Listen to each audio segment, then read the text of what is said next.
Hello and welcome to the Car Care Nut channel. In today's video, we're going to continue my series on how Toyota engine controls work. In today's video, we're going to focus on the catalytic converters, what they do, how they work in a basic fashion, and most importantly, how you can diagnose one correctly. But before we get started, if you're new to the channel, welcome. Consider subscribing to the channel. Check out some of my other videos if you're a returning subscriber. Thank you so much for watching another one of my videos. And without further ado, let's get right into it.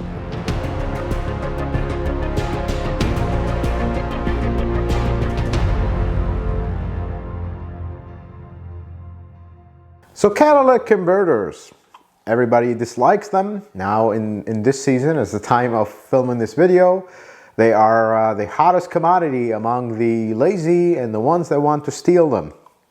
So catalytic converters, all the gases that exit out of the engine, horrible gases that pollute the environment, and they're actually dangerous for your health as well, they go through the catalytic converter. The catalytic converter has some precious metals that cause a chemical reaction, and they change some of those harmful gases into less harmful gases. It's not going to be perfect where, oh, I got my catalytic converters, I'm just going to run my car in the garage with the door closed and call it a day. No, they're still harmful, but they're a lot less harmful than if you just have straight pipes coming out of the engine. Now, there's a lot more to catalytic converters. There's actually exact gases and what they do and how they're measured and all of that. But honestly, in the real world, that does not do us much, because we don't want to know how a catalytic converter works internally. We want to know how it works in the real world when things go south. So in this video, we're going to focus mainly on diagnosis and how you diagnose a catalytic converter correctly and not go into the misconceptions that are all over the place on the internet. So having said that, let's get into that subject. So let's repeat those two codes that bring every car owner to their knees in shock and awe. P0420 and P0430. These are the two codes that are set when there is a problem with the catalytic converter. P0420 is basically telling you there's a problem with catalytic converter on bank 1 if you have an engine with 2 banks. P0430, bank 2. It's as simple as that. Now, the thing with catalytic converters is, and the road to setting these codes, if you would, catalytic converters only work when they are fully warmed up, when they are completely hot and operating. So it is natural for the catalytic converters not to work very well when the engine is still cold, when the catalytic converters have not warmed up. They're rapidly warming up. They warm up very quick because they have straight exhaust shooting at them at full temperature, even when you start the engine cold. But until they work properly, they will have some time where they will not work right. The way the computer knows if a catalytic converter is working, it's going to look at the air-fuel ratio sensor, signal. You remember, we showed it in the previous video of this series. It goes up, down, up, down, up, down, as you can see here. The O2 sensor, which is after the catalytic converter, is what it's primarily using to measure how good that catalytic converter is working. So it's looking at the AF sensor. The AF sensor is going up, down, up, down, up, down. So remember how the whole dance of the air-fuel ratio, where we're trying rich, lean, we're trying to keep it around that stoichiometric. When the gases go through the catalytic converter and they come out, everything should be smooth and clean. You will not have that pulse of rich, lean, rich, lean. The O2 sensor will be a steady signal. It's going to be somewhere in the middle. Don't quote me on this, because sometimes it'll be a little bit elevated, sometimes it'll be a little bit low. O2 sensors only read from 0.1 to 0.9. You're going to have it somewhere 0.5, 0.6, 0.7, whatever the case may be, 0.1, 0.2, but it'll be a steady signal. The computer will look at this and go, okay, I see the signal from the sensor of the exhaust gases going through before the cat, and it's all over the place. And I see the signal after. It is nice and smooth. Doesn't have that pulse. That means that the catalytic converter is working effectively. That's the only purpose of the post-catalytic converter sensor, or sensor 2, or downstream sensor. That is all it does. It is only used to measure how good is that catalytic converter working. Now the problem is when the catalytic converter is cold, the sensor is also cold, and the sensor also doesn't work very good when it's cold. So the way the OBD2 system is designed, it knows that the catalytic converter will not pass that test all the time. So they designed a small testing committee, if you would. I'm, of course, making this much simpler than it actually is. In reality, it's more complicated than the most complicated German car. But in a simple fashion, it's gonna kind of have a two board, good, no good. Every time the catalytic converter is good, it's gonna put a mark. Every time it's not good, it's gonna put a mark in the not good board. Eventually, when it's running the monitor, when it's actively testing the catalytic converter, every time it passes, check mark here, fails, check mark on the fail board, it wants to have a higher ratio of success than failure. And I hope this makes sense. If the catalytic converter failures start rising and the successes start dropping, that means that the catalyst efficiency is dropping. That doesn't mean it's going to automatically fail it. But once it reaches a predetermined ratio, okay, this thing is failing a lot more than it's passing, or it's getting to a certain point where the computer is not happy because the big guy in the government is not going to like this, and it's just going to set the code and we're done. That's it, it failed. However, this is where diagnosis is important. Any P0420, P0430, you got to look at the conditions that the code was set in. Was it set in a car that never warms up completely? That is a common one. Let's say you don't drive your car at all. It's always parked on top of 6 inches of snow. It's always freezing. You live, in the Great White North, if you would, somebody have mentioned that name before. You live in a very cold environment. You only start your car, move it, shut it off. Start your car, move it maybe down the street and back and shut it off. Well, eventually, it's going to see failure, failure, failure, failure, failure, failure. Wait a second, this thing is failing. Boop, fail the catalytic converter. Now, let's talk about a small change that happened right around 2004 to 2006, depends on the model. So the government discovered that some people will put a test pipe, if you would, or an adapter for the O2 sensor. Essentially taking that O2 sensor and putting it away from the exhaust a little bit. So it's not getting as much of those pulses.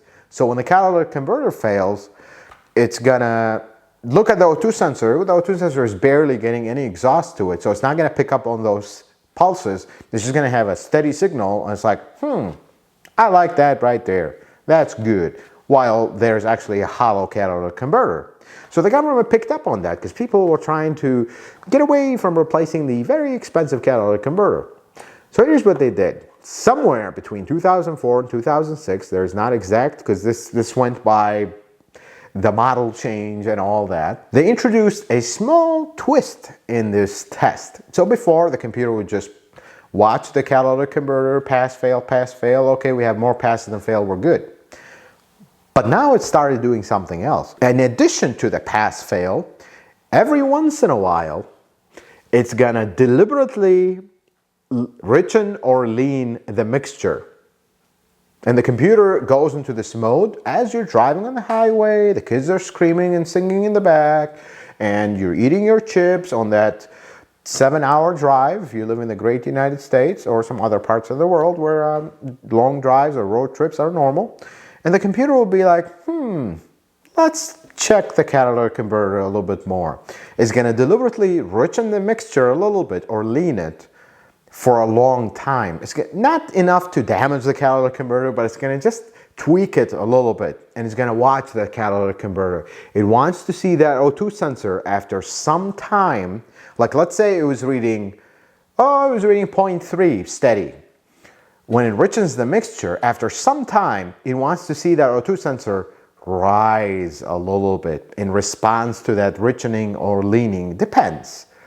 But if it doesn't, then it's going to go I don't like that. That O2 sensor is not responding, and it's going to set a code of O2 sensor slow response. Or it's going to, sometimes it'll just flat set P0420 because it knows something is wrong. That was done to go around people putting a test pipe and putting the O2 sensor far away from its normal path, basically cheating the emissions. Folks, unfortunately, catalytic converters are expensive. When they fail, they fail. You got to replace them. But more importantly than just replacing a catalytic converter, let's talk about some common issues that would give you a false catalytic converter reading. If you have an exhaust leak anywhere from when the exhaust exits the engine to where it's after the O2 sensor. If you have an exhaust leak in this area, you're going to introduce oxygen, unmetered oxygen into the exhaust stream. And that could, number one, throw the air-fuel ratio sensor all over the place. It's going to start causing an incorrect reading. And then most importantly, it's going to start, because of the engine pulses. The exhaust is actually pulsing. That's just the normal valves closing and opening.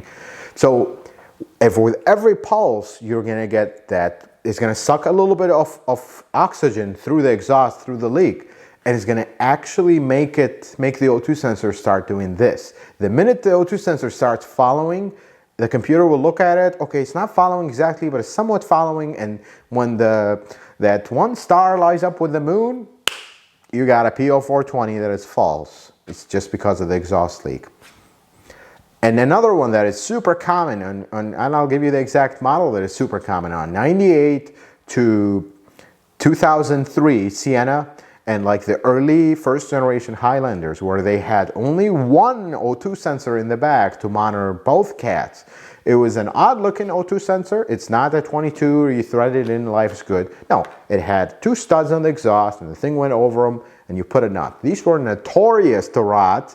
And then the O2 sensor itself would start leaking. It had a little gasket, horrible design by the way, but the gasket would start leaking and now you get P0420s all over the place. It gets to a point where it's so bad it sets lean codes because now it's sucking so much air in, it doesn't know. The computer goes in this little frenzy where it's trying to fix a condition that's not there. It's trying to compensate and then the engine starts running rough and misfiring. It's like, whoa, what's going on here? I really don't like this. Exhaust leaks are the number one thing that would cause a false catalytic converter failure.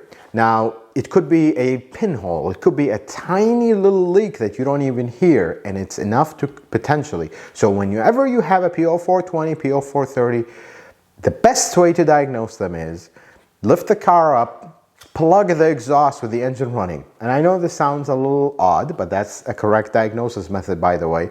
When you plug the exhaust in the back, the exhaust has nowhere else to go but through the leaks. And you'll immediately hear like a big hissing sound through the leaks.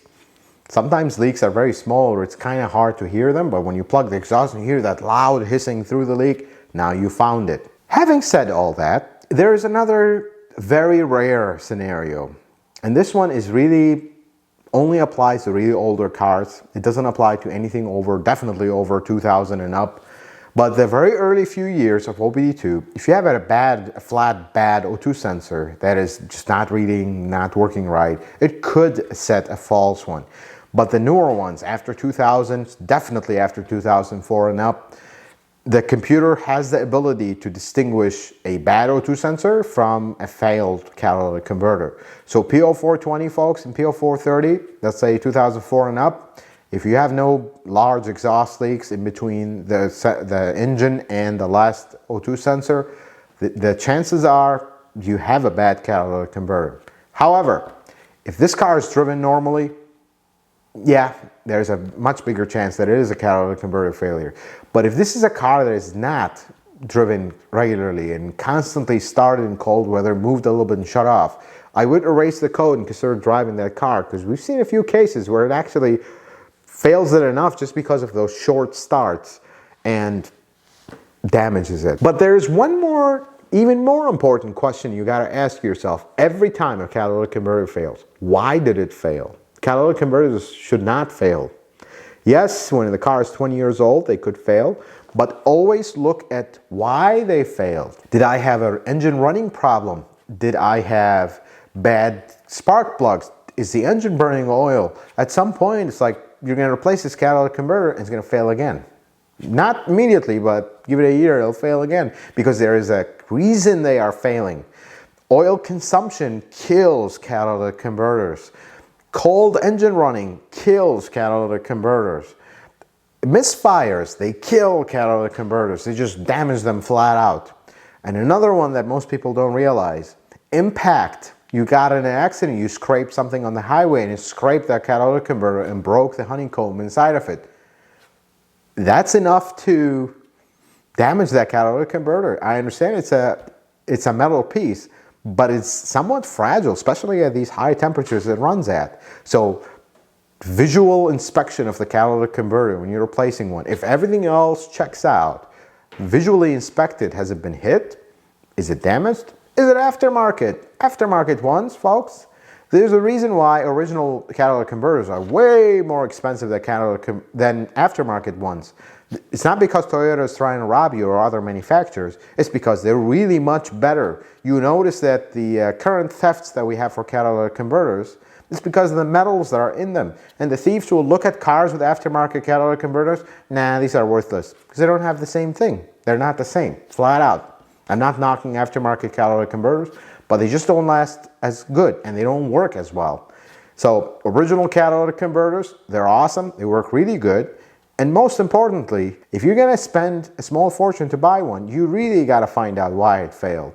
If this is a 20-year-old car, yeah, it probably failed because it's 20 years old. But if it's a 5, 6, 7, 8, 10, 15 even year-old car, you got to look at why it failed. That's more important than actually just replacing it and finding out if you have an exhaust leak or whatnot. Having said all that, let's talk very briefly about catalytic converter thefts. And that seems to be, unfortunately, and these lazy people that don't want to get a job like me and you and work hard to put a decent living on their table for their families. They just want to do it the shortcut way, the easy way. So catalytic converters, they have these precious metals in them. Every once in a while, some of these precious metal will go up and shoot up in value. And at this point, this is what I heard. I am not an expert on catalytic converter internal prices, but I heard that platinum is very expensive, and that's one of the stuff in the catalytic converter is actually more expensive than gold, believe it or not. So that's why these cut a corner, make a living type people are chopping them up out of my car and yours and going and sell them for the salvage yard because they're worth a small fortune. Unfortunately, there's not much you can do. The catalytic converters are outside the car. They're not supposed to be covered because they get very hot and they need the air circulation. One thing you can do, however, there are a lot of products out there. I will not endorse one or recommend one because I need to test it personally, but I've seen customers do it. It's just a big shield that sits underneath the car, riveted to the body. It's not meant to cover the catalytic converter because that's also not good, but it's meant to make that lazy, let's cut a corner type worker who wants to steal a catalytic converter, makes their life harder. When they lift that car, try to steal a catalytic converter, they're going to look at that, man, it's too much work. Because remember, these thieves are lazy. If they were not lazy, they would go out, break their back like I do and like you do, and make an honest living. But they don't. When they lift the car up, see that? It's not worth it, too much work, let's go steal the next one. So perhaps look into that if your car is parked outside. You park your car in a garage, and even if you live in the worst neighborhood with catalytic converter theft, you park in the garage, they're not that desperate. There's plenty of cars parked outside, they're probably going to hit those first. Folks, I hope after watching this video you get a clear idea of what catalytic converters do and how the general process of diagnosis is. Most of the time, P0420, P0430 mean you need a catalytic converter. But the first thing you want to do, erase the code, drive the car. Let's see, maybe you got lucky and you'll pass. Some catalytic converters are on the edge. You remember that passing, failing thing? They might be on the edge. You reset it, it starts passing again, and you get a few more months, maybe years even out of it. But most of the time, P0420, catalytic converter. That's just the way it is unless you have exhaust leaks. I hope this video was helpful and informative. I hope you learned something new. I hope this gives you a better idea on catalytic converters, and I hope if you live in that neighborhood that there's a lot of lazy people stealing other people's stuff, I hope your car is not affected by this. If you like this video, consider giving it a thumbs up. If you're not a subscriber to the channel, consider subscribing. Check out some of my other videos. And until the next video, guys, may the Lord bless you and keep you, and you have a wonderful day.